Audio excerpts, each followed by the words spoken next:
حضرت امام علی علیہ السلام کی خدمت میں ایک شخص آ کر کہنے لگا، یا علی، ایسا کون سا وقت ہے جب انسان دعا مانگے اور دعا رد نہ ہو؟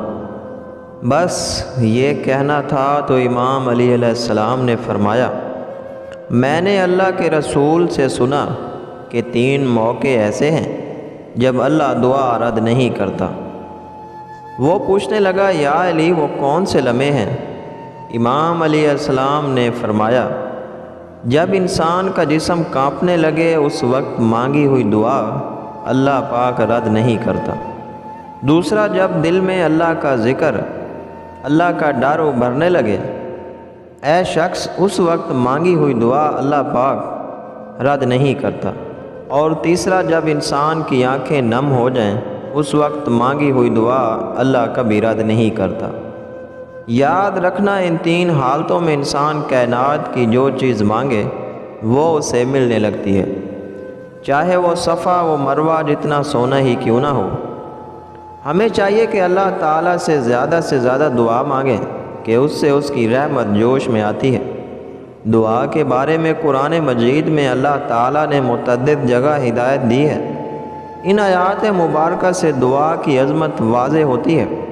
سورۃ البقرہ آیت نمبر 186 میں ارشاد باری تعالیٰ ہے، جب تم سے میرے بندے میرے بارے میں دریافت کریں تو کہہ دو کہ میں تو تمہارے پاس ہوں۔ جب کوئی پکارنے والا مجھے پکارتا ہے تو میں اس کی دعا قبول کرتا ہوں۔ تو ان کو چاہیے کہ میرے حکموں کو مانیں اور مجھ پر ایمان لائیں تاکہ نیک راستہ پائیں۔ اللہ کے پیارے نبی حضرت محمد صلی اللہ علیہ وآلہ وسلم نے دعا کی عظمت، اس کی برکتیں، دعا کے آداب اور دعا کرنے کے بارے میں واضح ہدایت دی ہیں۔ ایسی بے شمار احادیث ہیں جن میں دعا کا ذکر ہے اور دعا کی اہمیت و فضیلت کو واضح کیا گیا ہے۔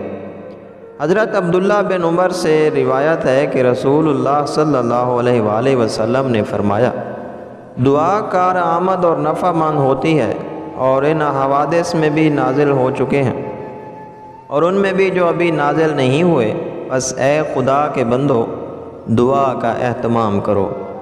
ایک اور حدیث حضرت عبداللہ بن مسعود سے مروی ہے کہ آپ صلی اللہ علیہ وآلہ وسلم نے ارشاد فرمایا، اللہ سے اس کا فضل مانگو، کیونکہ اللہ کو یہ بات محبوب ہے کہ اس کے بندے اس سے دعا کریں اور مانگیں۔ اللہ تعالیٰ کے کرم سے امید رکھتے ہوئے اس بات کا انتظار کرنا کہ وہ بلا اور پریشانی کو اپنے کرم سے دور فرمائے گا۔ اعلیٰ درجہ کی عبادت اور اللہ بندے کے درمیان ایک ایسا مخصوص تعلق اور منگتے اور اس کے خالق کے درمیان براہ راست رابطہ ہے جس میں بندہ اپنے معبود سے اپنے دل کا حال سیدھے سادہ طریقے سے بیان کر دیتا ہے۔ بندہ اپنے پروردگار سے دن یا رات کسی بھی حصے میں دعا مانگ سکتا ہے، کوئی خاص وقت اس مقصد کے لیے مقرر نہیں۔ تاہم احادیث مبارکہ سے دعا کے لیے درج ذیل اوقات ثابت ہیں۔ ان وقتوں میں دعائیں بہت جلد قبول ہوتی ہیں۔ نمبر 1، رات کا آخری حصہ تہجد پڑھنے کے بعد۔ نمبر 2، جمعہ کے دن بھی ایک قبولیت کا ساتھ ہے، اس میں دعا قبول ہوتی ہے۔ نمبر 3، شب قدر میں مانگی جانے والی دعا۔ نمبر 4، اذان کے وقت کی دعا۔ نمبر 5، فرض نمازوں کے بعد کی دعا۔ سجدے کی حالت میں مانگی جانے والی دعا۔ قرآن مجید کی تلاوت اور ختم قرآن کے وقت مانگی جانے والی دعا۔ رمضان شریف کے مہینے میں افطار کے وقت کی دعا۔ اللہ ہم سب کا حامی و ناصر ہو، آمین ثم آمین۔